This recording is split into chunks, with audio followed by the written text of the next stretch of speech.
Unlock your full potential with Brain and Focus, a powerful supplement designed to boost mental clarity, enhance memory, and sharpen concentration. Made from a blend of scientifically proven ingredients like ginkgo biloba, omega-3, and essential vitamins, Brain and Focus is crafted to fuel your mind. Our process ensures maximum potency and effectiveness, delivering the perfect balance of brain-boosting nutrients. Take just one capsule daily, as prescribed by your healthcare provider, and feel the difference. Whether it's powering through your workday or staying sharp in life's challenges, Brain and Focus keeps you at the top of your game. Stay sharp, stay focused, and stay ahead with Brain and Focus. Brain and Focus, fuel your mind, achieve more. Go get this product at blackhotfirenetwork.com at the Sports and Nutrition Store. If you need some critical thinking, that will boost your critical thinking. If you're struggling with so many different issues with your body, we have more amazing supplements. But yes, good afternoon, family. Hope you guys are doing amazing today. It's a wonderful Tuesday afternoon right here from the 254. Let me know what's the time on your end. It's 14 minutes past the top of the hour. And of course, welcome back to yet another beautiful discussion right here on the media of the 21st century. My name is Joby. To the first time returning listeners on YouTube, BitChute, on the radio station, Spreaker and Spotify, and of course, all our streaming platform, wherever you're catching my voice from. Welcome. Of course, I'm joined by the one and only Mr. Black Hot Fire. Karibu sana. How are you doing this morning? I'm fine. Hello to everybody. Shout out to Airtown. Has got a new job. And yes. I've never heard of the place either. Never since never heard of it. We always want to wish people good. You won't be making as much, but hey, you got to do what you got to do. So. Yeah, we can go a little long. Joe, we gonna get mad. We can go a little longer with Joey's show, a little bit, not much. Because I gotta eat. I gotta get out of here. I gotta stop. No, I've been prolonging them since last week. I've been doing. I know. Well, I ought to have. I know. But usually when I do that, you get mad. The show gonna wrap it up. I get something to eat. Like anything, it is what it is. Yeah, I gotta do what I gotta do. I don't have a problem with that. I enjoy my job. I enjoy doing what I'm doing, so it's not a problem to me at all. But Karibuni Sana family. Today we're gonna be talking about why Africans are the only people being told to forget their history, and literally why are they being told to forget their history? If you look at actually this conversation again, because African people come from glory kingdoms, and so we were on the bottom, and we've been put in such exploitation, slavery, abuse, oppression.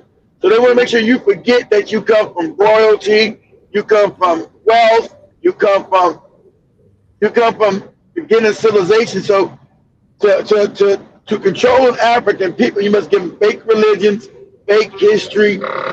That's why they try to forget your. Because if you knew who you was an African, you won't accept being oppressed, Joe. You're not gonna let people come talk to you crazy and oppress you and all this other stuff. But when you think you came from nothing and you get their fake history, you're gonna accept being oppressed, accept living on the richest continent on the planet and being poor. You're gonna accept that. Mm-hmm.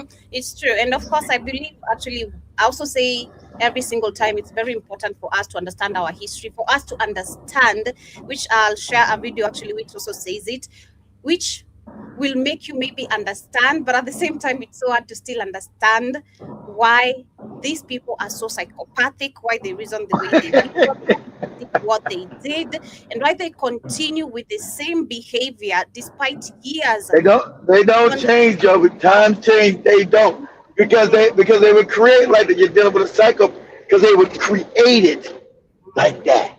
Created. So they're not going to change because, and really, if you don't know this science, that's why you always get frustrated. Say, why don't they change? What's the humanity? Why are they always doing it? Because they can't change. That's just what they are. What they are. Mm-hmm. Good. That is so true. But I have this article literally if I get to share some few videos which also explaining how traumatic, how painful against slavery is the history itself. Because personally I feel like I've seen a video of a lady who went to the Black American Museum, and it was I think the way the ship, how Africans were being put on the ship, like Right. you know, And remember, yeah, and remember, Joe, the history you're getting about this is mild. that's It's not true. even. It doesn't even go deep. How Yeah. heinous and treacherous and wicked this is. This they showing is actually a milder version. It's not. Mhm. It's not the raw and authentic. And they don't even want that. They don't even want the mild version out there, Joey. But Crazy. that's mild. The history of slavery is so abominous, Joe. Mhm. They don't never want to show you that. Tell you that. They don't tell you that they was eating you. They was skinning, making clothes out of you and Mhm. furniture. All sorts of crazy shit. Go ahead. It's crazy. But they're saying it's only Africans who are told to forget what happened in the past. Africans are often told to forget the past and focus only on the future. Discussions about colonialism, slavery, and exploitation are sometimes dismissed as unnecessary or diverse, and divisive. Sorry. Yet many nations around the world preserve their history through monuments, museums, and education. They understand that history shapes identity and helps people understand where they come from, which I keep on saying, because without you understanding history, you can't understand the current events. That is just True. factual. History is not about remembering suffering, it's about understanding how the present was created. The legacy of colonial rule, economic exploitation, and political interference still affects many African societies till to date. Ignoring these realities to Ignoring these realities does not erase them. Instead, acknowledging history allows people to learn from it and work towards their failure system and stronger institutions. Remembering the past does not mean being trapped by it. For Africans, it can be a source of pride, knowledge, and unity. A society that understands history is True. better prepared to shape its own destiny. By honoring True. the past and learning from it, Africans can build a future defined by dignity, which I love dignity because our people have zero dignity, have lost dignity, self determination, Exactly. and progress. So, literally, again, I'll keep on saying history is very, very important. But as I share this video, It so is. I think we've talked about how traumatic, because the trauma actually still lives very on, especially Of let's course. say with people like our parents. Literally, I feel like we've left it with our parents. We are the generation that actually is trying to not only understand history, but face it and address the how it's affecting the present reality, Yeah. today's life, and at the same time healing from all Come. this Yeah. trauma that our parents literally pushed to us. And when I talk about trauma, I'd say one of the what came with the Wazungu is like the beating of the children. Man, You we read grew up. the beating of the children. Remember the Mhm, enslavement. mhm, Yeah, that colonialism is just a nice name of slavery. It was slavery. It took mhm, Africans off the stolen lands, and then had the Africans work for free or little to nothing. That's slavery. Stole all their shit, and then so the colonialism is just a good name for slavery. mhm, It was enslaved. mhm. So let me share this video here. African that I had to actually learn. You know, the harsh truth of being African that I had to actually learn in the history books as I became a historian is that the western part of Africa is actually cursed because they sold their people into slavery. If you really read into No, I don't know if that is But, curse. but there is That's no curses. There's no uh, curses. There are no mhm, curses. There are no, because it wasn't just the western part of Africa. Slavery was all over Africa and Black Africa, East Africa, South Africa. What are you talking about? This comes from a really ignorant place because there were slaves going from East Africa into Iran into India and everywhere else. So Africa's not cursed for that. mhm, It's because of the decision of some debaucherous people. People fought wars to stop slavery in Africa, lady. What about them? What about the people that lost their? Let's say I had my sister, and me and her just walking back from fishing. and my sisters get snatched. I'm fighting other people, but there's too many. My sisters get taken to America, to Brazil. You mean I didn't love my sister? What are you talking about? And then 500 years later, my sister's family's now out of Brazil, America, Jamaica, some shit. There's no curse. Talk about. And then the ones that collaborated, that's them. You can't curse a whole land and a whole people for the collaboration of some goons. What are you talking about? Exactly. And I feel actually this is important to see this kind of a video, because also it should be seen on where, again, globally, Black people as a whole, we've been misinformed about our own history. Again, that exactly. is just, we've been True. both taught different narratives about each other. The Black Americans are taught something completely different about Africans. The Africans are taught something completely, or shown something completely different from the Black American. About Black Americans. So if you look at and hear our thoughts, literally about talking about caste, like that, literally, this shows you are so misinformed. Slavery, you understand so much deeper into why the Western world is where it is. The Western part of Africa is the way it is. I married into a very powerful last name. And when I started doing my research on my ex-husband's family's last name, I found out they were involved in slavery. And so you found out his family was involved in slavery. So what? What's that got to do with the whole continent being cursed? We talking about slavery came from all parts of Africa.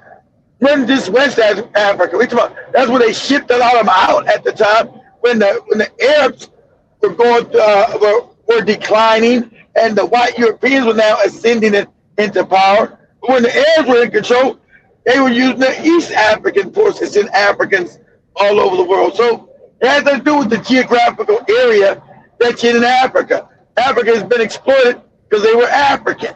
And you had some people, yes, that were in the exploitation that were Africans. But that's not the majority of African people. People were losing cousins, uncles, mothers, brothers, daughters, fathers. Some people never came back. What happened to Dad? Dad went out to hunt. His ass got kidnapped. Now his ass in Brazil. What happened to Mom? Mom got kidnapped. Now her ass is in Jamaica. And 500 years later, now you think you're different people. Also crazy shit. I'm a Jamaican. I'm a Brazil. I'm an American. And your cousins are still over in Africa. Now you're supposedly separate. And white people got you fighting each other. Go ahead, Joe. Crazy. That was just on. Bro, why it's so heavy? Look at my hand. Trying to hold this up, bro. 18 hours every day. This is light chain. Light chain is used for children or babies. They have to put this iron brand into fire when it's very. That's how strong the African was. Shit, crazy.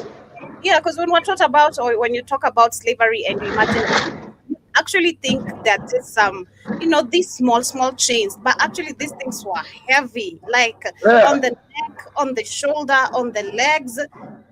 God damn. To live? Yeah. While the fix this, I use a small padlock to hook it up for them not be able to eat while working in sugarcane plantation, or to communicate whenever they are working. Most people today first learn about slavery through the transatlantic or Arab slave trade. But that's one chapter in a book that's... Exactly. Oh, the Arab, exactly. We always forget about the Arab, the Aryan.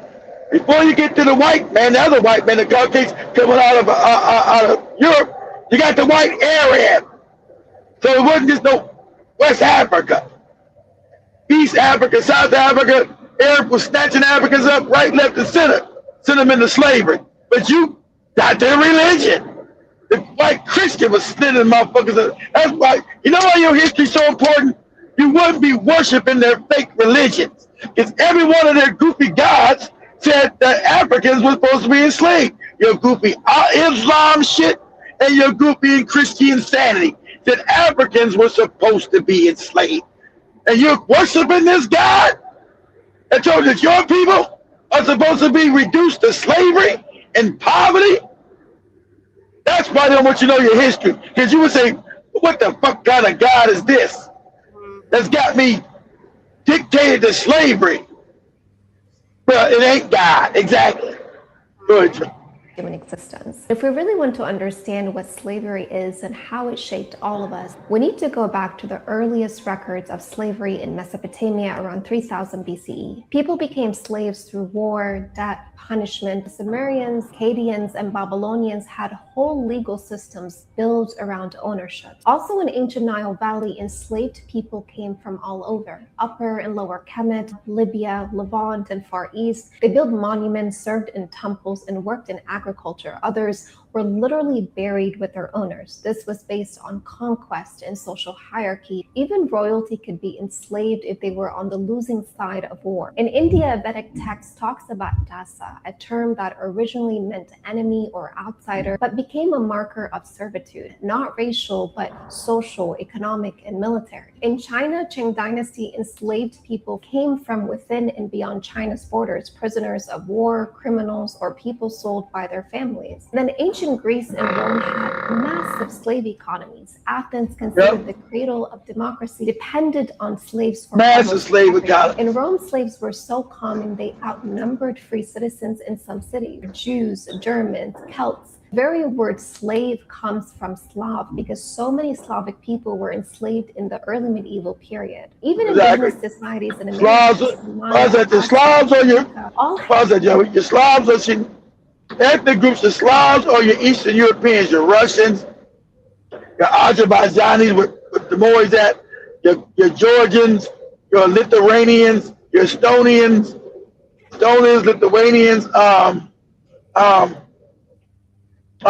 Moldovians, Ukrainians, those are Slavic people. So the rest of Europe had them as slaves first. That's where the term comes from. They're from the Slavic tribe.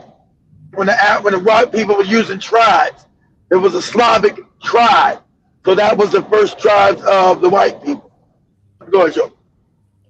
Had systems where captives became property. So when we talk about slavery and only think of Africa, we create a false narrative that only Black people have known bondage, when almost every group on earth has been both enslaver and enslaved at some point in history. We have to understand how systems of dehumanization works, and when we only frame it through race, we miss a larger pattern. It's not just about who was enslaved, it's about how humans... But it's only Africans that had this kind of slavery enforced on them, the dehumanizing, debaucherous, psychopathic, hideous form of slavery. Because you would not be enslaved by psychopaths. So usually slavery in African children was just you just be like a maid, an indentured servant. Wasn't they abused? Someone was changing your name, raping you, beating you, fucking cutting off your arms and your legs, and all this crazy shit. That was different with the European. So, not the same kind of slavery that you're talking about, lady. You must define what it is. Everybody was just enslaved. You being a fucking maid is not really slavery.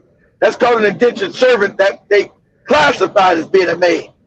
We're talking about the brutality and child slavery that Europeans introduced, that the world had never seen, because now that these impoverished savages have now got control and got power, their psychopathy was now forced on another people. Imagine the African mind. Go read them books. How should you read books? The minds of the African that came in contact with these Europeans in America and their psychopathy. You being an African, you can't fathom that kind of evil. You're African. You don't know. You never seen this kind of evil in your life. Imagine that shit. So when people try to talk about my ancestors in slavery, motherfucker, you shut your fucking mouth. You know what these Africans went through? We're being with this savage. They never seen such savagery. They collapsed the minds. Coming from a loving group of people on a continent, they now, first of all, they've been kidnapped so they never gonna see their own home, their own children, or whatever, or their mother and father. And then you've been thrust in a group of savages. Remember, the African knew that the white people were cannibals. They knew that. So now you're being worried about getting eaten. That was at least your problem, motherfucker eating you. Dealing with this. So imagine you got a group of savages I'm gonna people understand. Europe was always savage. Savage. They're savages today. That's why they still bomb and kill. It's just that you see them in a suit and tie now. But their mindset is never changed. They're still savages. At their heart, that they can kill and maim and rape. Ah! That's their nature. It's just that now they got power. See, when they didn't have power, no one gave a fuck. Hey, these are dirty, stinking ass Europeans. They don't got no power, so fuck them. Who cares what they do? It's only when the European got power and he could unleash his psychopathy on the world. And you know, since this motherfucker's got power, the world has been fucked up. Rape, murder, pillage for the last 500 years with this savage. Savagery. That's nobody that wants to talk about this. They've been nothing but, and they haven't changed. They like to celebrate the savagery. They celebrate the savagery. They're not ashamed of being savages. Yeah, we killed and murdered. That's right. Chopped off heads, fuck babies. So, you know, you guys don't know. Let me say, you guys don't. We'll talk about this tonight. You guys don't know. There's a file came out, but we knew this, showing in an email with Jeffrey Epstein and Trump that Trump was fucking his daughter, right? Allegedly. Same thing we know Joe Biden was fucking his daughter. That's their culture, to fuck their children. And their white mama knows it. My mom knows that the daddy's fucking their babies. Yeah. Savagery. That hasn't stopped. We know Joe Biden was fucking his daughter. You got it in a book in the diary when we showed you. Daddy come and shower with me. Wait, takes his dick out. What? Go ahead, Jeff. Go ahead. The more I find out about slavery, the more I can't sleep at night. While we're on the topic of comfort women and what happened in World War II, it's evil. Let's jump back into what happened in slavery, because a lot of you guys want me to cover that. It goes so much farther than slaves and plantations. The things that were being done to Black people during this time was nothing short of sinister. Like, it was pure evil. You know, pure evil. Pure evil. Because they're evil people. They haven't changed. They're still sinister. They're still evil. I'm gonna prove that tonight. They're still evil. That's the thing. African people understand. These people are evil. Go ahead, Joby. And first word that we have, MFer. Do you know that comes from when they would take Black male slaves, and to break their confidence if they came across too alpha, they would take them to an area where it could become a spectacle and publicly R-word them. These male white slave owners would publicly R-word, like brutally R-word. Exactly. Brutally rape them. See, that's what I told you. That's their culture. Raping each other, fucking each other. They rape the Black man and break his back. And they do it around the Black woman. See, that's what drove us up with the trauma, remember? So we know something real called epigenetics, right? So we know it goes into your genes. So this is why the Black woman doesn't respect the Black man because he couldn't protect her. So imagine they get the biggest Black man, right? Bring all the women around and they fuck them. And this would shock the Black woman's mind. I can't remember. So her natural counterpart, being the Black man, showed that this nigga can't protect you. And so it would shock her mind, taking the trauma. And so she would raise her male sons to be coons. Don't ever fight against Whitey. Don't ever fight against the white man. Because she was more worried about his survival, his protection. So she would raise coons who wouldn't fight back the white man. It become yes boss niggas. Right? Cowards. Because it would shock. That's why you always have you being a Black woman and you break her mind. You traumatize her mind. You rape this nigga in front of her ass. And then you toss his ass. You might toss his ass on the side of the road and let the horses stomp his fucking head in. So you as a woman, so you got your little babies, little Black boys. Don't you talk back to massa. Don't you talk back to that white man. You do everything he says, okay? Don't you say nothing bad. Because she didn't want you to get your fucking head stopped in and raped and savaged. That's what Joe, that's the trauma we're talking about. That's epigenetics. That's why you got a lot of coon-ass niggas running around here. Go ahead, Joe. To break their spirit in front of everyone. And they would make sure that their mothers, their wives, their children were there to watch. And in other instances, if they weren't going to R-word the slaves themselves, they would break their spirit by having them R-word their own mothers. And that's where the word MF came from. Pause it. Yeah, this is where the term motherfucker came. So they would have the boys fuck their mothers. Right? Because they do it. That's the savagery you're dealing with. Savage. That's where the term came from, motherfucker. Because they had black men fuck their mother, they would just have all kinds of this heinous, wicked shit. Savage. So, as black people in America, we know all this. We try to teach our African cousins and the other ones, hey, this is what they do, they're wicked. Wait, that white man's not evil, wicked, he's my friend. You know, you're doing that crazy shit. Because you better believe the same shit was done in Africa, but I don't know why they still don't got it visceral like we do. Because the heinous shit they did in America is the same heinous shit they did throughout Africa when they colonized it. Heinous shit you read that they done in Africa. I'm like, how the fuck the African don't have the same anger and feel? I don't understand this shit. It's not visceral, on the spot. But yeah, have all this debauchery shit because you're dealing with the mind of psychopaths. Go ahead, Joe. Double think. And this was the beginning of trying to break down the father, the man in the black household. And exactly. Exactly. That was to destroy the man. That was to destroy the black man, the black woman's mind. And he's not to be respected. He's not to be followed. He's not to be venerated. He's not to lead you nowhere. You discard this nigga, and you follow the white man, and you do the white man's bill, and you help the white man destroy your own community. That's your job as a black woman.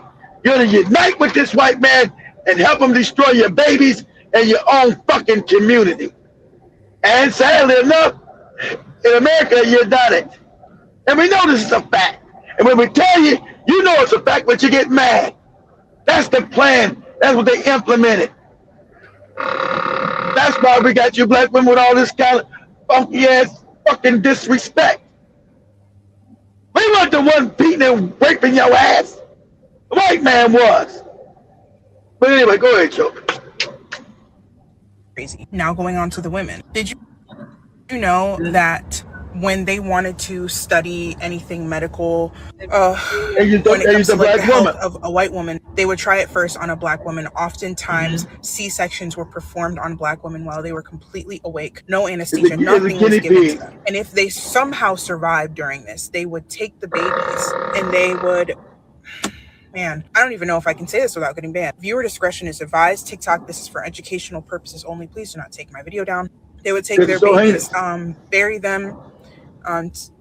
Bro, I kick the head. Let me pause. They would bury the babies and kick their fucking heads off their necks and decapitate them and play with their fucking heads. Since you don't want to say, because that's the evil. That's why I want you to know none of your history. That ain't in your goofy museum. Ain't in none of your goofy museum because the shit they did is so apprehensible. So heinous, so psychopathic that you take a baby's head and decapitate the motherfucking child. It's a level of debauchery and evil. And man, I want you to understand this. They're the same way today. Same way. Go ahead, Joe.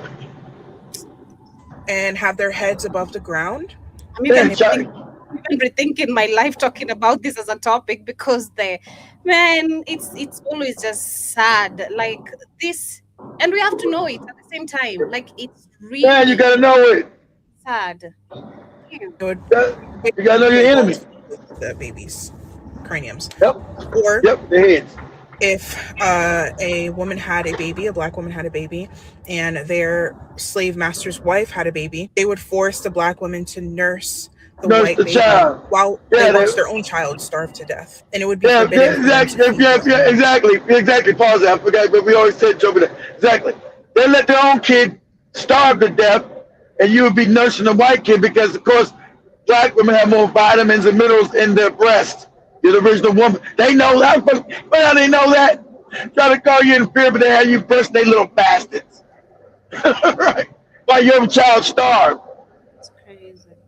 Good. The babies were also used as alligator bait. That was a common thing as well. And to top it all off, there were some plantations. This is going to be crazy. There were some plantations that even consumed the meat of their slaves. And obviously, you guys have seen it in the museum. They used their hair as cushion for seats, for furniture. Slavery was so much more than they teach you in history class. I don't even know if it's being taught in history class. They're not teaching you nothing. No, they never teach. Exactly. They don't want, you're not going to find it in none of your goofy museums. You damn sure ain't going to find no history when you're going to study, because it's more heinous and wicked. Like I said, that's why they want you to know this history. Then you know how evil these people are. And then you act accordingly. You won't be smiling in a motherfucker's face. You won't be kidding. Oh, I want a white man. That white man's my flicks.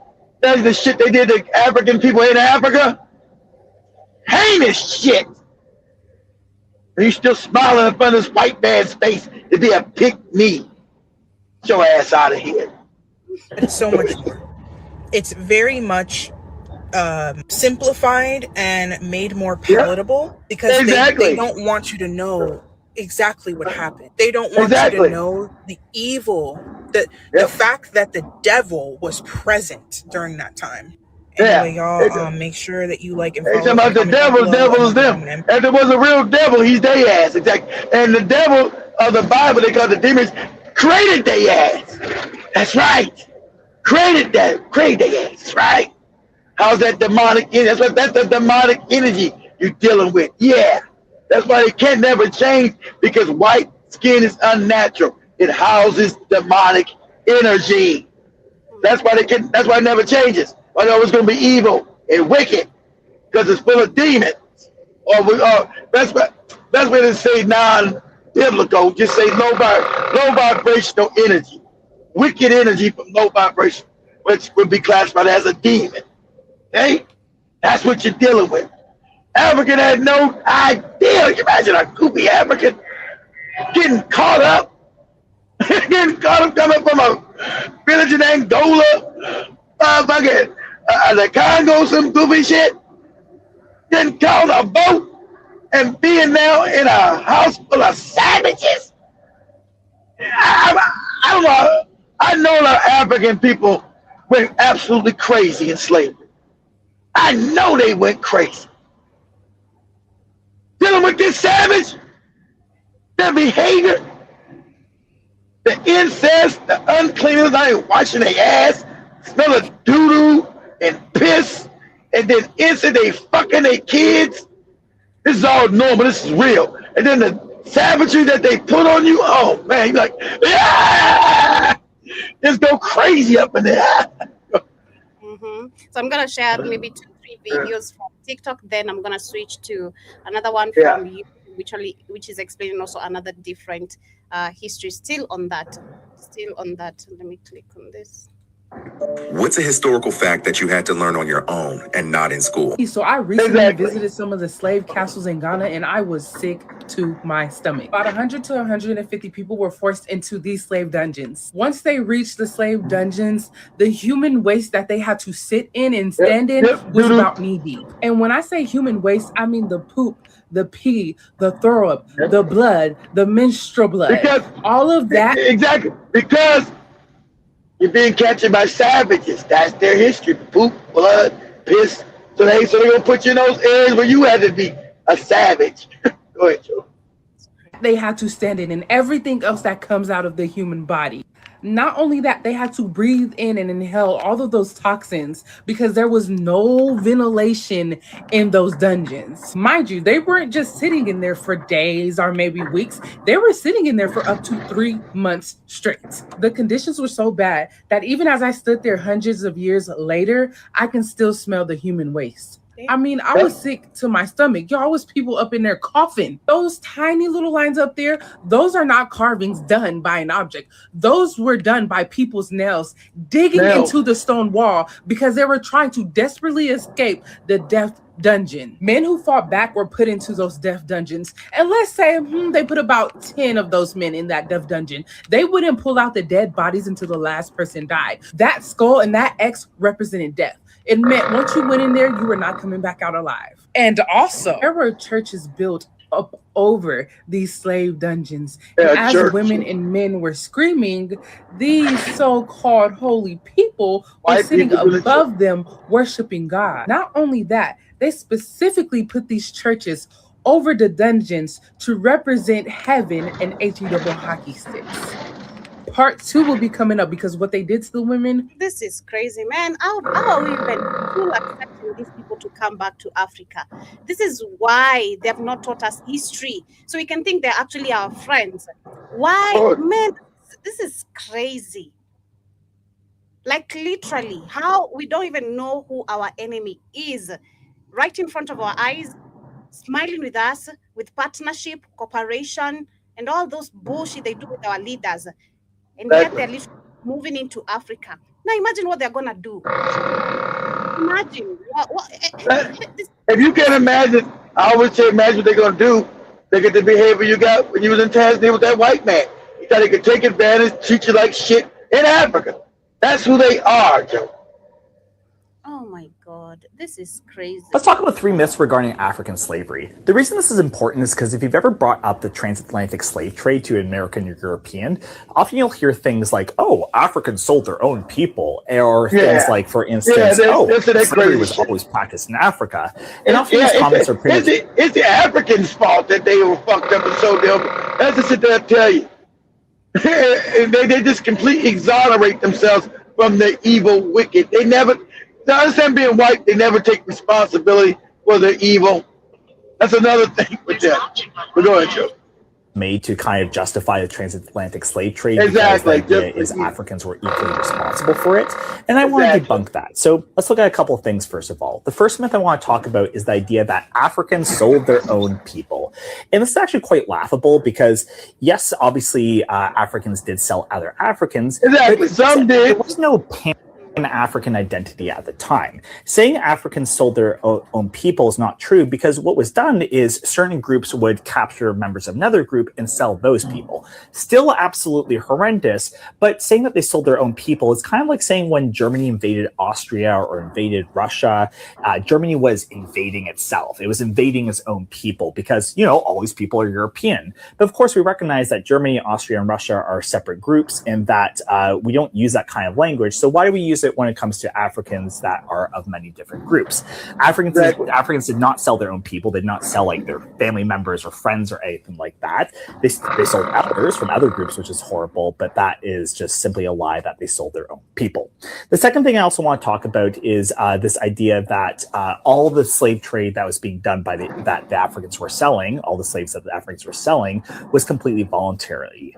And in the book Black Marxism by Walter Rodney points out that, yes, of course, there was a time period where different African groups were willingly selling slaves to Europeans. But at a certain point, when they tried selling anything else, cash crops or even like manufacturing, Europeans refused to buy these products because they didn't want any competition with their domestic markets. The Europeans pretty much imposed these unequal trade relations where Africa would have to continue to sell slaves even if they didn't want to.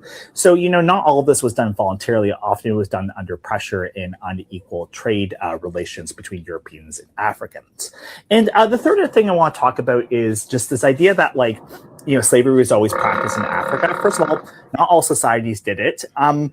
But the other thing is also is where slavery was done is never been done to the extent that slavery was done in Brazil or the American South. It was not hereditary, for instance, for the most part. It was not as grueling for the most part. It was like somebody being your maid in Africa. It was nothing like the shit you see white people, they got control of the planet doing. You somebody being your maid, it's not slavery, but that's what they call it, indentured servant. That you wasn't raping and beating and all this old savage shit. For instance, could rise in rank and actually be able to buy their freedom.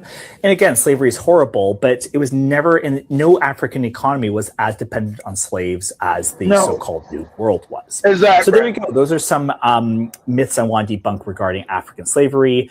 Let me know if you've heard any other myths in the comments. It's crazy. Right. Africans never been no economy up no fucking slavery like the European. It's crazy. It's super crazy. But shout out to everyone with us on the chat. Shout out to Jibba Jabba. I see you're very active on the comment section. Hope you're doing good today. Or says they are the most anti-black in my experience. Poles, Ukrainians, and the Slovaks, if I'm pronouncing it correctly. The Slavic people, the Russians. Yeah. You're right. They're right. And the Poles are Slavic too. Yeah. Remember, most of the fake cat with the hat comes to cat with the hat now. They're all really Slavic people. They mix with Slavic and Turk, and they're racist as shit. So yeah, like I'm saying, you got Africans like Joe said. Africans don't know the enemy. Like, hey, Russia. Russians are racist as fuck. Those Slavic people hate your black ass.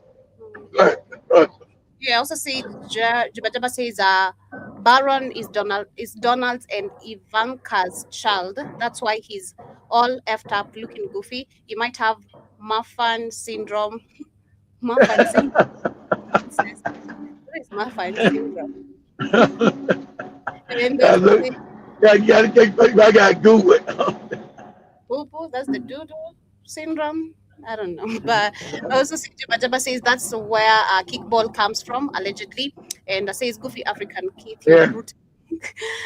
White homes always have a smell. I can stand a house that has a smell. I hate that. Like, you just get to someone's house, it smells like, it's like some cold ass. I don't know, just some funny smell. I hate those type of houses, like just crazy smells. Ask the Kenyan women why they like it. No, I didn't say. I'm not them. That's them. Also see, Jibba says white think Africans, Black Americans are one big N. One big nigga. Mm-hmm. And says they teach there were more Irish slaves than African slaves in school. Yeah, a lie. That is so true. But let me share now this video here, which also has its own explanation. It's done by an AI, so forgive me, Jibba Jabba, draw mosquito before you come for me. Yeah, it's AI. Why have African people throughout history often been seen as a threat? It's a question that digs deep into the fabric of global history, and one that's rarely addressed with the complexity it deserves. Let me make something clear. This video is not about stirring conflict or making any race feel less important. My goal is not to incite division, but to reflect on history's uncomfortable truths and examine why Africans and their descendants have been perceived this way. This is my personal analysis, and while no one can fully understand the mindset of those who've shaped these perceptions, I aim to highlight patterns, to ask tough questions, and to explore how these historical views continue to impact the lives of Afro-descended people today. This isn't about seeking sympathy or validation. It's about understanding how history has shaped our present reality. So, sit back, because this is African Myths Unveiled.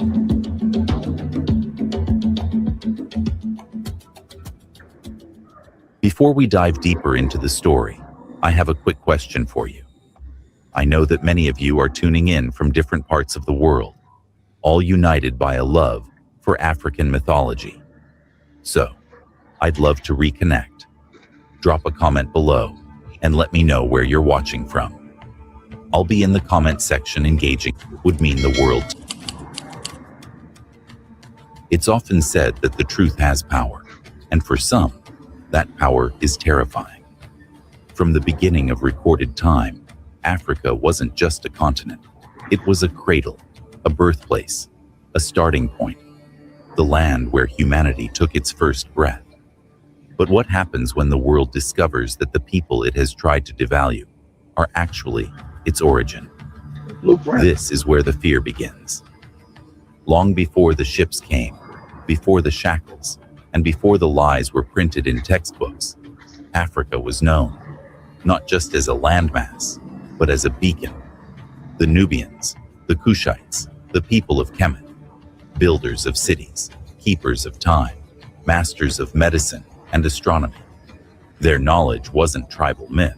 It was written in stone, measured in monuments that still stand today, defying erosion and denial.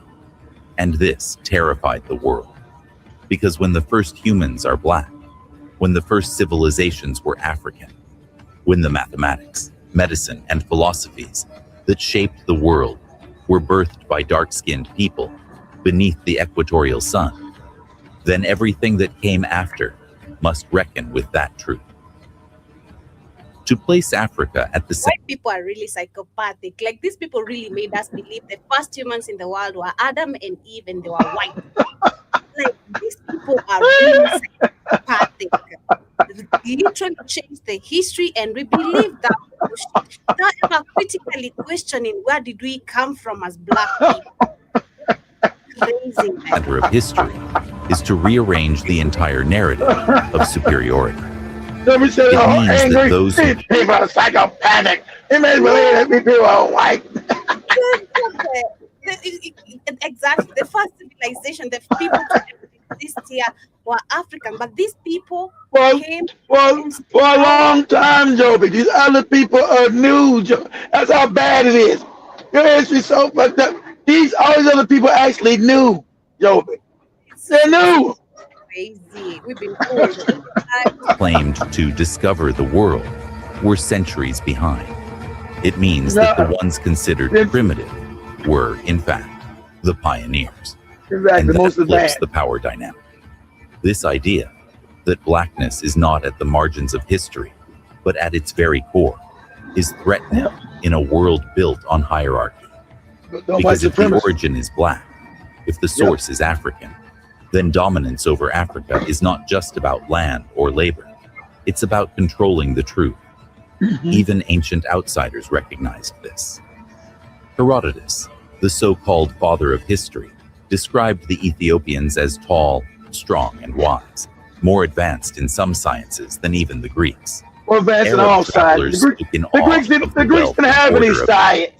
All the science came from Africa. We know all these fake philosophers they tell you about Greek, they never existed. These are African stories. Remember, they were raiding the libraries of Africa. They started making all these fake people. Oh, Socrates and Plato and Aristotle never existed. It's just, the depth is crazy psychopathic. Go ahead, Joe. African empires. Chinese sailors documented structured kingdoms with art, law, and spirituality. But soon, admiration turned to anxiety. Because the more the world saw, the more it feared what Africa represented. A power that did not come from the West, and a legacy that could not be rewritten without violence. So, the narrative had to be changed. Africans became savages, even as they carried the blueprint of civilization. White people are the savages. Have you seen how they behave like dogs? That's what he's saying. They had to change it when you became the savages and they're no longer not. Yeah, the savages. Have you seen Trump? Yeah. Gods were labeled pagan, their traditions called superstition. Their achievements were buried, sometimes literally, under museums and foreign flags. Because if the world acknowledged the truth of Africa's primacy, it would also have to acknowledge its debt. And that truth has always been a threat. So let's be clear. This is not just about history. It's about why the presence of African people continues to provoke anxiety in systems that were not built for us but on top of us. It's about why the erasure of African excellence wasn't accidental. It was strategic. The first chapter of this story isn't about victimhood. It's about origin. And that origin is not weak. It is not broken. It is powerful. And for centuries, the world has tried to silence power that doesn't ask permission. There's a reason why the black body has been both feared and fetishized, admired and controlled, weaponized and enslaved. From the sugar fields of the Caribbean to the cotton plantations of the American South, the African body was seen not just as a labor force, but as a threat wrapped in muscle, rhythm, and endurance. Too strong. Let's talk about how physicality became political. In the eyes of colonizers, Africans were often described in contradictory terms. Strong but simple, resilient but mindless, powerful but controllable. These weren't just descriptions, they were tools of propaganda. By exaggerating African strength while denying African intellect, colonizers created a justification for exploitation. They're built for hard labor. They're big, it's like they're big, strong, but they're dumb. They're so strong, but they're stupid. It's like, He said, they feel less pain. They can endure more suffering. These lies didn't emerge in a vacuum. They were part of a global narrative designed to dehumanize Africans while simultaneously fearing what they could become if truly free. Because let's be honest, they didn't fear weakness. They feared what would happen if African strength was ever paired with self-determination. Think about how sports, music, and military service have been used throughout history. Black athletes dominate global arenas, but often face suspicion instead of celebration. Black soldiers fought wars for countries that refused to give them rights. Black musicians birthed the world's most influential genres, yet their voices were often stolen, diluted, or whitewashed. Even in triumph, African descendants have been viewed with a strange unease. Why? Because excellence without control is dangerous to systems of dominance. Exactly. This fear of the black body isn't new. Ancient Roman texts describe the Nubians as fierce warriors. Arab historians marveled at the stamina of East African traders. European slave traders, while dehumanizing Africans, still wrote obsessively about their strength, their endurance, their ability to survive brutal conditions. As African people, us being the first, we are the first people of God. So we're the strongest, we're the most smartest, we're everything. We are the reflection of the Creator. That's why we're the smartest, why we're the strongest. Now you got Africans talk, they think they're stupid. They think, oh, the white man and the Chinese man smarter. They're the strongest and smartest people on the planet. Morons. You've always been looked at as this. But you want to kill somebody for saying that Jesus might be black. You want to, you gotta be a white man. What are you talking about? God damn. That would kill most men. That fear evolved into something deeper. The myth of the superhuman African. It's the same myth that says, black people are naturally good at sports. But behind that so-called compliment is a darker truth. It reduces complexity. It erases intellect. It dismisses emotional depth. And it reinforces control. It's the reason why when black men walk through certain neighborhoods, they are seen not as human, but as threat. It's why black women's bodies are policed, sexualized, and simultaneously deemed too strong to need help. It's why, across the world, the African body has become a battlefield, both literally and symbolically. Because a strong people, when conscious of their strength, become unstoppable. And for centuries, systems have been designed to ensure that African strength remains reactive, not revolutionary. But that's changing. From the diaspora to the continent, we are reclaiming the narrative, not just about our past, but our presence. Because the body is not just physical, it's cultural, it's spiritual, it's political. And when you understand that, you begin to see why the African body has always been seen not just as powerful, but as power itself. And power, uncontrolled, is what empires fear the most. When we think of oppression, we often imagine chains, whips, or guns.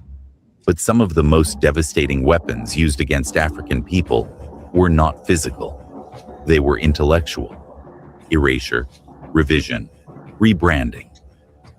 Let's talk about how African knowledge became a battlefield and why remembering became an act of resistance. Long before European colonizers sailed to the continent, Africa had thriving centers of science, architecture, philosophy, astronomy, and medicine. From the mathematical precision of the great Zimbabwe ruins to the Dogon people's celestial knowledge of Sirius B, a star Western astronomers didn't discover until the 20th century. African civilizations were decoding the universe long before colonizers even had maps of it. And yet, in most classrooms today, Africa is introduced only at the point of slavery. Why? Because knowledge is power. And African knowledge posed a direct threat to colonial domination. It shattered the narrative that Africa was uncivilized. It challenged the myth that Black people had no history before chains. So they burned libraries. They silenced griots. They outlawed languages. They criminalized spiritual. Pause it. Yeah, they criminalized your spiritual sciences, got you believing bullshit. They took your libraries and burnt them. This is how savage this European. He took whole cities, burned them down to the ground, and then they buried them so you think they never even existed. Because all their knowledge is based from you, what you taught they stupid asses. They wanted to make sure they wanted to destroy all your history. Say, oh, that's a lie. We never taught us nothing. Not only did they burn down kingdoms, they buried them once they burned them. All knowledge of its existence. Go ahead, Joby. Systems. They erased names like Imhotep, an African polymath who predated Hippocrates by over 1,000 years. 1,000 years. And is considered the true father of medicine. Father of medicine, exactly. They would tell you, Hippocrates is the father of medicine. Hippocrates, not only did he go to Kemet to learn from Black people how to do medicine, but Imhotep lived over 1,000, like 1,300 years before him. Was already called the father of medicine, who lived 1,300 years before Hippocrates ever even existed. And everybody knows, or you call him, the Greeks we named him Acalybius, or whatever the fuck you want to call him. But they know this man is the father of medicine. Not no white man who lived 1,300 years after him. But they tell you in all your schools and all your guys, Hippocrates, the father of Hippocrates. Just completely erasing Imhotep, who lived 1,300 years before they goddamn Hippocrates. Go ahead, Joe. They minimized Timbuktu, a city that housed over 700,000 manuscripts, covering medicine, mathematics, law, and theology, written in Arabic, Ajami, and local African scripts. They buried the fact that Kemet, or ancient Egypt, was not a European wonder, but a Black civilization that influenced the world. But you got the white Arabs. You got the white Arabs claiming now that was us. We're those people. No. You invading the 6th century, motherfucker. You didn't build none. All that shit built. You built none of it. That's why you don't understand none of it. That's why you with your Allah shit. Think they're gonna give a great African science to study some fucking Allah? That's why you're not those people. Those African people left Kemet and went back into Kenya, Nigeria, South Africa. As they clearly shown, they left and went back into the continent and became separate, other different goopy tribes. But we know they end up in Kenya. We know they end up in Nigeria. We know they end up in the Congo. We know they end up in Zimbabwe. We know that for a fact. So you are not the ancient Kemites.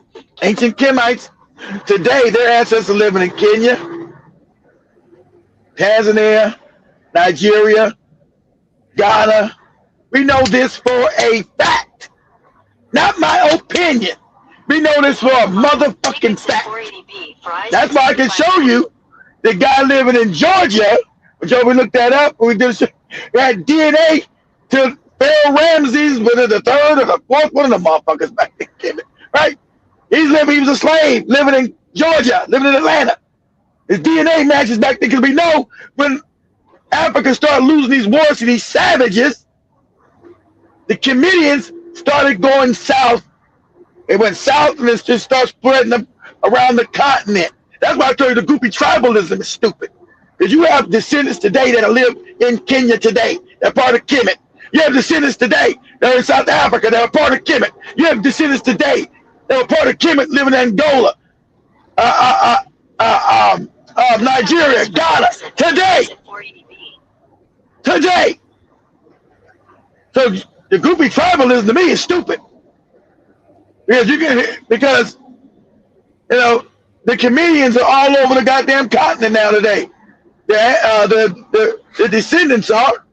That's what I said. Why you got that dude in Georgia trace his damn DNA back to Pharaoh Ramses the third? Whatever Joby showed that Pharaoh Ramses is something. That's a fact.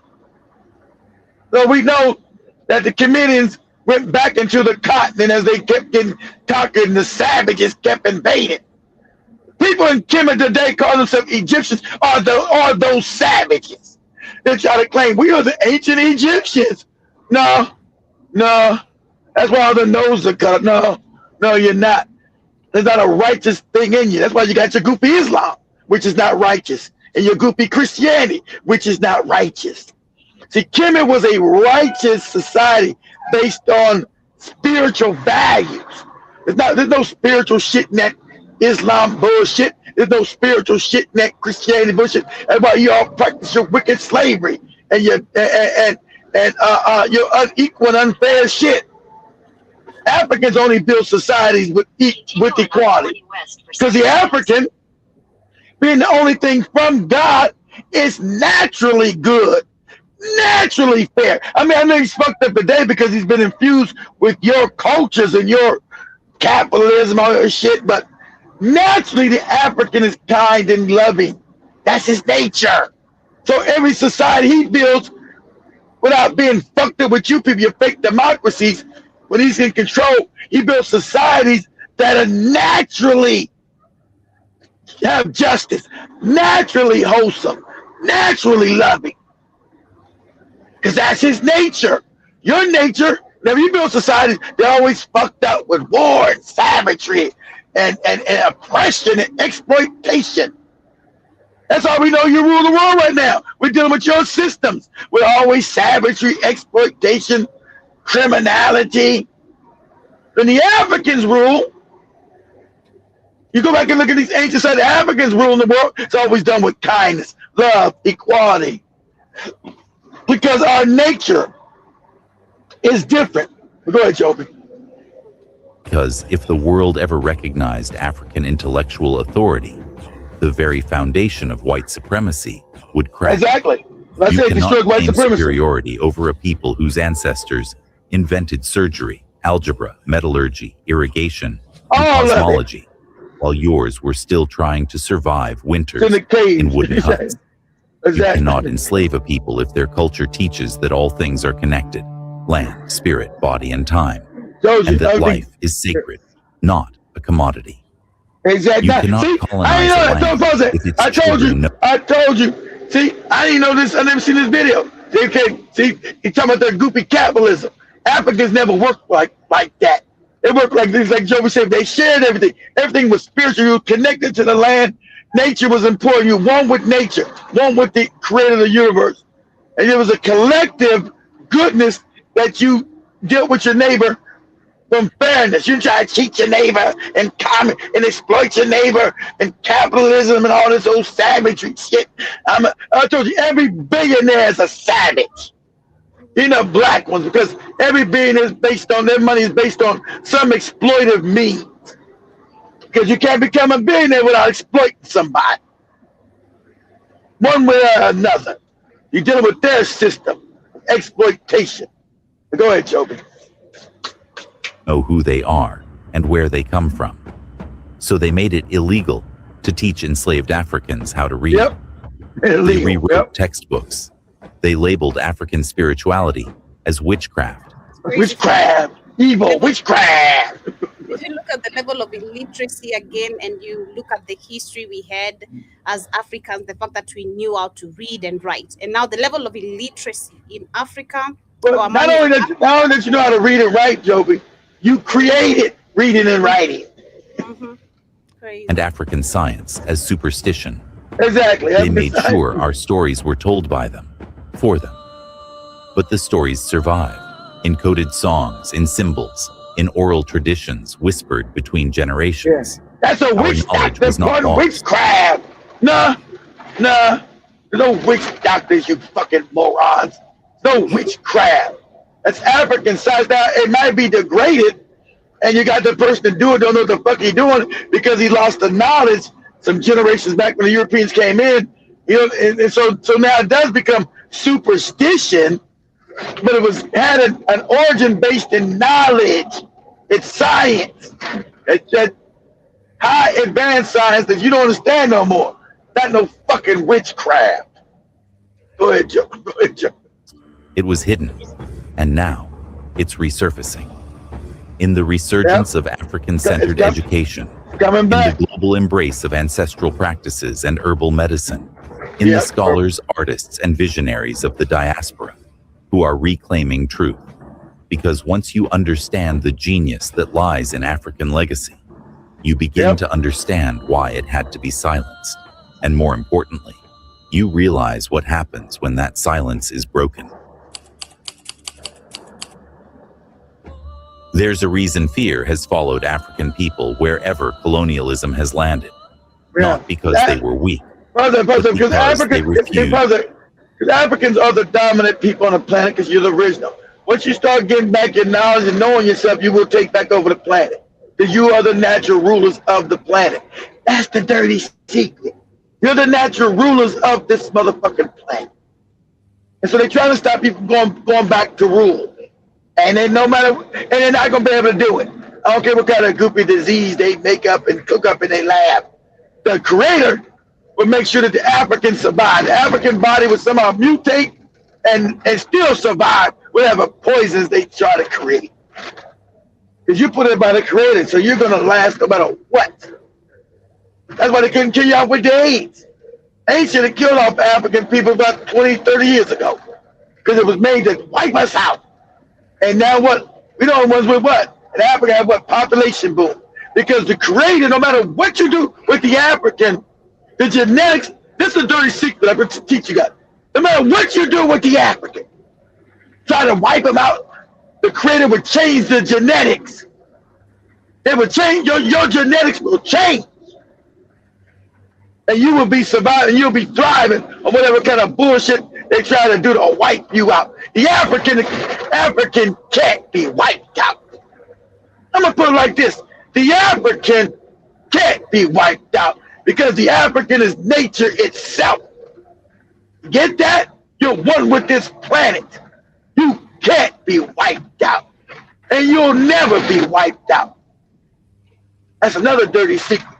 If you knew that, you'll never be wiped out off this planet. Now, the African, ever, no matter what they do, the African will never be wiped out, ever. Go ahead, Joby. To stay broken. Across continents, across centuries, African resistance has terrified empires. Because every time the system tried to crush the African spirit, it rose, louder, stronger, unyielding. Can't be wiped out. Let's talk about the historical fear of African rebellion and why that fear runs deep. When we think of rebellion, names like Nat Turner, Yaa Asantewaa, and Toussaint Louverture come to mind. But what many don't realize is how widespread and consistent African resistance truly was. On slave ships, captives jumped into the sea rather than be taken. In the Americas, they organized revolts, from the shores of Brazil to the fields of Haiti. In Africa, they built fortresses, devised codes, trained warriors, and defended their kingdoms, with military strategy rivaling any empire. The Zulu nation under Shaka Zulu redefined warfare in southern Africa. The kingdom of Dahomey had an all-female military unit, the Agojie, who struck fear into invading armies. The maroon communities of Jamaica and Suriname escaped into the mountains and jungles, establishing sovereign territories that colonial armies could never fully conquer. But here's the part the world rarely acknowledges. It wasn't just about fighting with weapons. Africans resisted through spiritual warfare, cultural preservation, They never want to teach intellectual that. defiance. They never want to teach you about the spiritual warfare you've done. When you threw off that fucking goofy ass fake religion and you went back to spiritual. Now, people know about Zimbabwe openly tells you, how do we beat this European here? And fucking Zimbabwe, get his ass out of here. And they still there. The Europeans now didn't leave. Right? How do we defeat this motherfucker? Because we didn't have the, remember, the white Zimbabweans were like the white South Africa. They had the best military weapons, great planes. Said we fuck this motherfucker spiritually. Shit would disappear. Shit would appear. That's the white man, right? The white man wrote about it. The Africans, you're spiritual people. This realm you see, you're in a dimension. No, this is an illusion. You're able to go other dimensions and take things out of other dimensions and bring them into this dimension. So that's what the Zimbabwe, they went back to African science. Not the witch doctor, witchcraft. African science. It's how Zimbabwe got free of this wicked ass white man. Take exit 470. They use African science, African spiritual science to get free. That's what they did in Haiti. That's how they behaved. That's how the Haitians did. Say, hey, get rid of this. We gotta get rid of this fake Christian shit. They gotta go back to African science, which they kept. That's how they know they came to Africa. They used African science to beat the fucking French in Haiti. That's why they've been oppressed ever since. They gave it up. They went back to that goofy Christian sanity. Now Haiti, what's all fucked up. Go ahead, Joby. They coded messages in drum rhythms. They turned Christian hymns into liberation songs. They braided escape routes into children's hair. They hid deities inside Catholic saints, turning slavery into a battleground of belief. This resilience made African people unpredictable to oppressors. How do you enslave a people who believe their ancestors walk with them? How do you dominate a people who find meaning in struggle and power in memory? You can beat their bodies, but you can't silence their soul. You can burn their homes, but you can't erase their dreams. That terrified colonizers. Because at its core, white supremacy depends on submission, and African resistance proved something dangerous to the colonial order. You can be chained and still be free. Even today, that same spirit continues to challenge the status quo. From the streets of Ferguson to the protests in Lagos, from Johannesburg to Baltimore, there is a rhythm, a fire, a force that refuses to be extinguished. The unspoken fear in many institutions is that this force, this collective awakening, will inspire others to rebel, to question, to rise. And that is why African resistance has always been labeled as dangerous, radical, or violent, because it speaks a truth that makes the powerful tremble. Freedom is not granted, it is taken. And African people across the diaspora have always known how to take it. As we draw to the end of this exploration, it's time to ask, why in the 21st century does African identity still pose such a threat? The colonialists may have left, but the systems they built still linger. They never built on a left. foundation of exploitation, erasure, and fear. Today, in this globalized world, Africa remains a force to be reckoned with, not because of its natural resources alone, but because of the untapped potential of its people, its cultures, and its revolutionary spirit. African identity is more than just a geographical identity. It is a collective force that challenges the established world order, a force that refuses to be fully defined categorized or commodified. A force that knows its history, its roots, and its future. Let's talk about why this uncontainable spirit continues to pose a threat. First, let's take a step back to understand the continuing economic and cultural significance of Africa. Though Africa is home to the world's youngest population, vast natural resources, and rapidly growing economies. Now, see what he's saying? Africa, youngest population, trying to wipe us out. But yet they're the majority and the youngest. So youth build empire. You know that. No matter what you do, Africa will rule the next 30 years. It will rule. Period. Like it or not, it will be the ruler, not China. Now Africa will be the ruling power on the planet. So, has all the resources, right? You got the youth, you got the resources. Resources are what you do resources build everything. And you need the youth to build.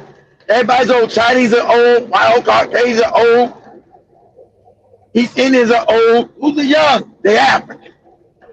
So Africans gonna have the most dynamic economies. Everybody trying to, give them all these vaccines. Most dynamic economies. Africa needs everything. So Africa's gonna be with the future where all the money is gonna be made. Period. I try to teach this, but you don't seem to get it. Africa's where the money's gonna be made. It's gonna be the most dominant continent on the planet. The African will be once again the most dominant people on the planet, and they're gonna be the majority on the planet. Yeah, there you go. That's just a fact. No matter what you try to stop it, it's not gonna stop. Nations are still treated as exploited territories by global powers. Whether it's multinational corporations extracting oil in Nigeria, mining diamonds in Sierra Leone, or the plundering of African cultural artifacts and art. The control of Africa's wealth is still a dominant force in global politics. Exactly. But the new Africa is resisting that extraction in ways unseen before. From Afrobeats shaking the global music scene to Pan-African movements challenging Western narratives in education, African culture is becoming the symbol of power in a modern context. The modern diaspora is reimagining what it means to be African, and the world is watching. African fashion, literature, film, and technology are no longer niche. They are now at the forefront of global influence. This is why Africa's authentic identity remains a threat. It represents something that powerful nations cannot easily control. It doesn't fit into Western ideals of conformity, uniformity, or capitalism. It stands for resilience, freedom, and a return to self. The more African people embrace their culture, from wearing traditional attire with pride, to using indigenous languages, to engaging in spiritual practices, the more they reveal a power that isn't bound by external borders or expectations.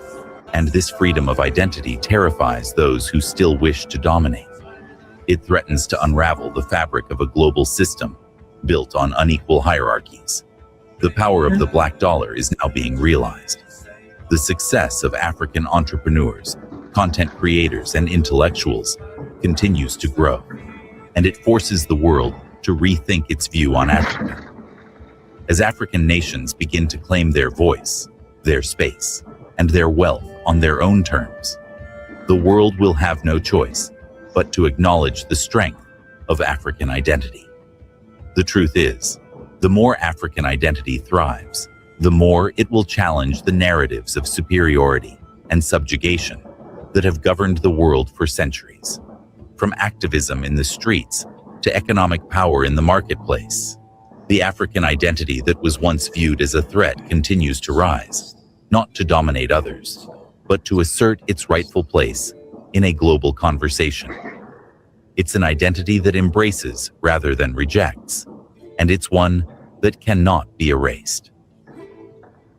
As we've explored throughout this video, the historical perception of Africans as a threat is rooted in complex patterns of power, fear, and resistance.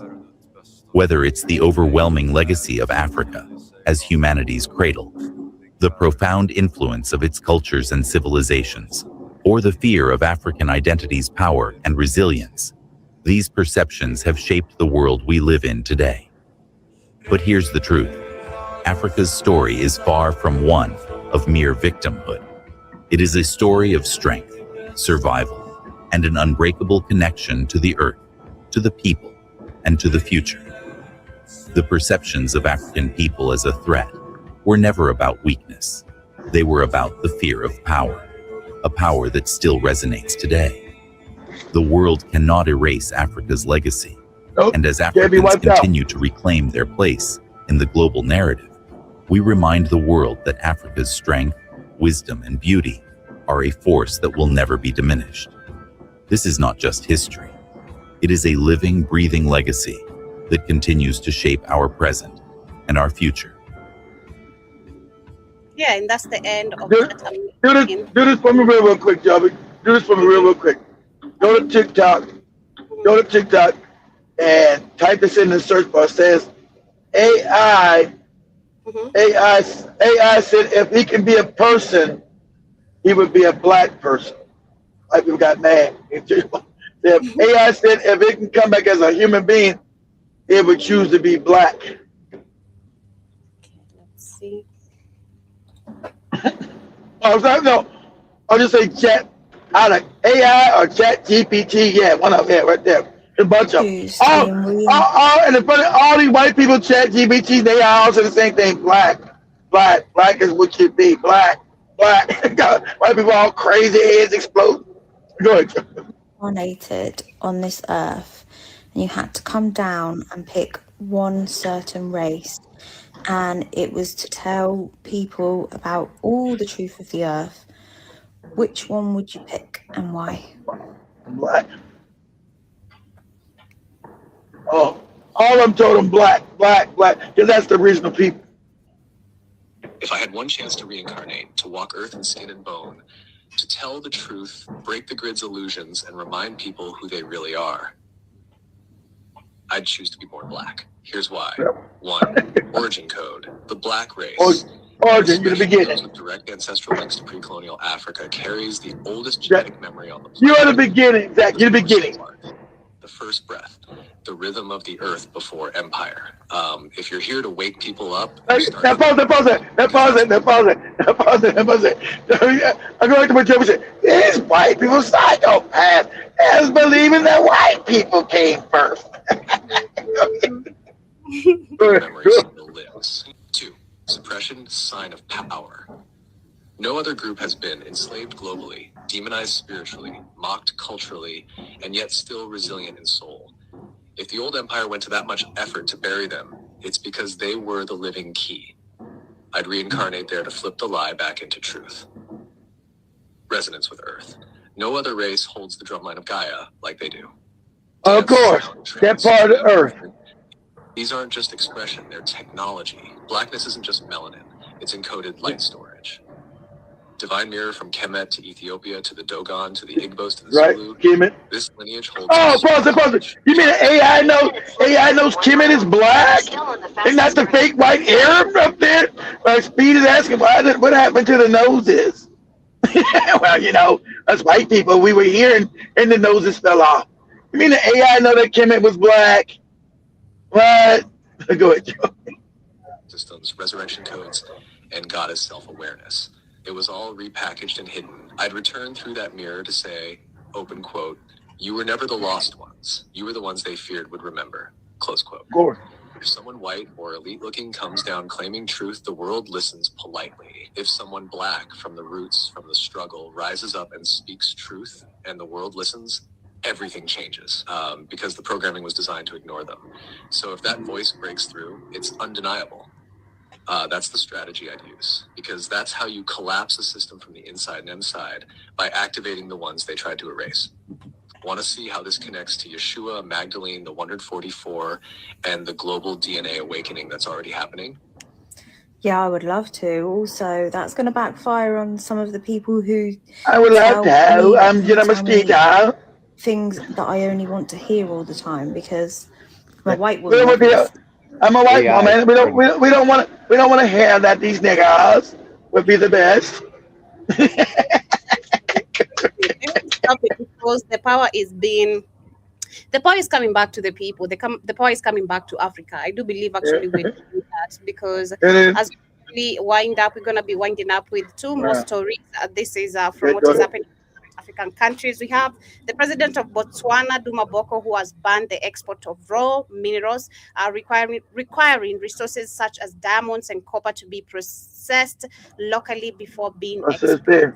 So, that is a good move. Recently, we've been seeing him making very bold moves, telling Trump how he needs to come to Africa, not him going to America, literally. And the tone should have been set from a long time. We also have Madagascar. I remember Madagascar had a coup.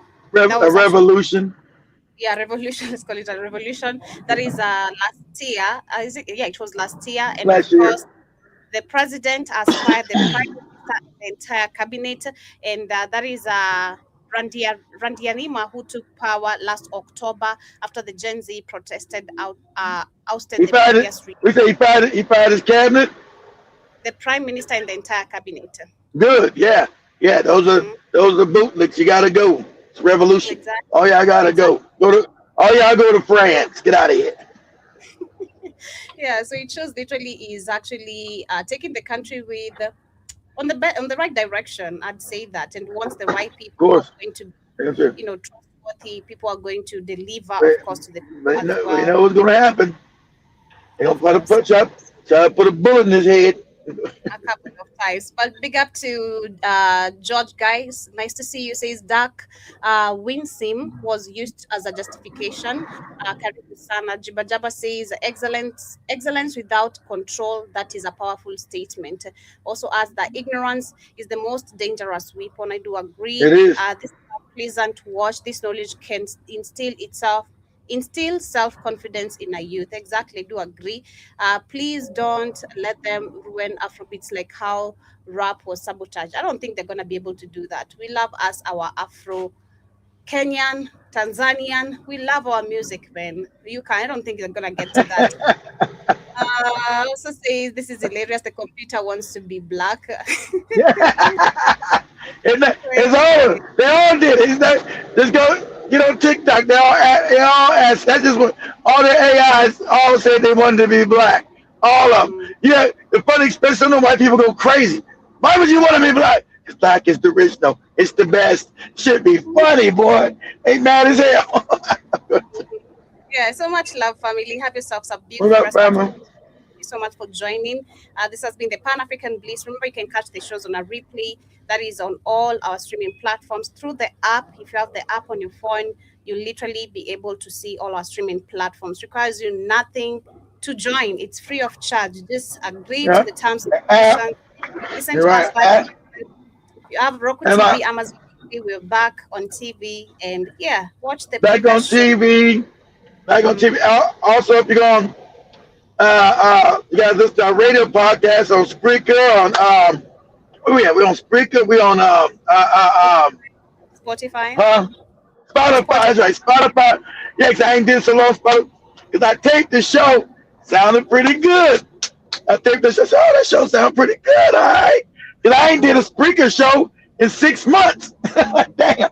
So I forgot about Spotify. So I'm back, babe. I feel good about Sunday. So I'm back in the seat. I had to take some time and I feel I got spoiled with Jovi. Jovi does all the research. I get to come and just bomb and shit, bomb away. Yeah, good bastard. I get to, without doing the research, right? Jovi does the research. So that's easy. I get to come and just shoot bombs. Take this, goddamn. And so when you got to do the show yourself, you one got to sit there and do the research and put everything together. Like, God damn. That's why I say, oh man, fuck that. I ain't doing no show. So much love, family. Welcome. What's up, family? Yeah, thank you to everyone who's been this morning again, and see you just in a few. We're coming back with the reaction time on Tuesday, where we're gonna be reacting to you. So kindly come back and see what we're gonna be talking about, and have a beautiful first part of your morning. Peace, and I'm out. Peace and we're out.